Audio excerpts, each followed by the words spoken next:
এই নিয়ত অনুযায়ী আল্লাহ রাব্বুল আলামিন হাশরের ময়দানে আপনাকে বদলা দিবেন, উঠাবেন। কেমন? সহিহ ইবনে মাজার মধ্যে হযরত আবু হুরায়রা রাদিয়াল্লাহু তাআলা আনহু থেকে বর্ণিত হাদিস, যদি কোনো ব্যক্তি যার নিয়ত যেরকম হবে, আন আবি হুরায়রা রাদিয়াল্লাহু তাআলা আনহু ক্বালা ক্বালা রাসূলুল্লাহ সাল্লাল্লাহু আলাইহি ওয়াসাল্লাম ইন্নাল্লাহা ইবআতুন নাস আলা নিয়্যাতিহিম, সহিহ ইবনে মাজাহ ও কামা ক্বালা আলাইহিস সালাতু ওয়াস সালাম। জোরে বলেন আল্লাহু আকবার। আল্লাহ রাসূল সাল্লাল্লাহু আলাইহি ওয়াসাল্লাম বলতেছেন, ইন্নাল্লাহা ইবআতুন নাস, নিশ্চয় প্রতিটি মানুষের হাসর হবে আলা নিয়্যাতিহিম, তার নিয়তের উপর। কিসের উপর?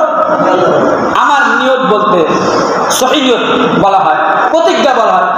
আমার এই প্রতিজ্ঞা যদি মনে করেন, আমি এতক্ষণ বলছি মানুষ দেখানো, যদি মানুষ দেখানো প্রতিজ্ঞা হয়, মানুষ দেখানো নামাজ হয়, তাহলে আমার এই নিয়ত অনুযায়ী হাসরের ময়দানে কি করা হবে? উঠানো হবে।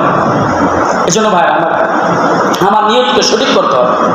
আর নিয়ত যদি সঠিক না হয়, ইখলাস যদি সঠিক না হয়, ইখলাস যদি বিশুদ্ধ না হয়, ইখলাস যদি অশুদ্ধ হয়, তাহলে আমি যতই আমল করলাম, আমি যতই ইমামতি করলাম, আমি যতই আমল করলাম, এটার প্রতিদান আল্লাহ রাব্বুল আলামিন দিবেন না।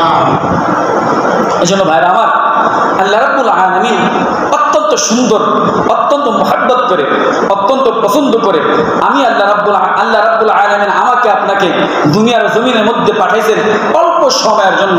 এজন্য যতটুকুই আমল করি না কেন, মনে করেন কোরআনুল কারীম তেলাওয়াত করতেছি, এই কোরআনুল কারীমের তেলাওয়াতটা শুধু একমাত্র কার জন্য হবে?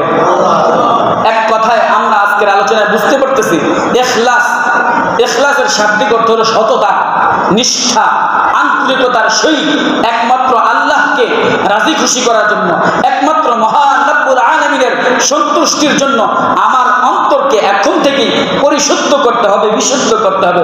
আর যখনই আমি আমার অন্তরকে পরিশুদ্ধ বিশুদ্ধ করতে পারবো, তখনই আল্লাহ রাব্বুল আলামিন এই আমলের বদলা দুনিয়াতে শুধু দিবেনই না, কি করছেন?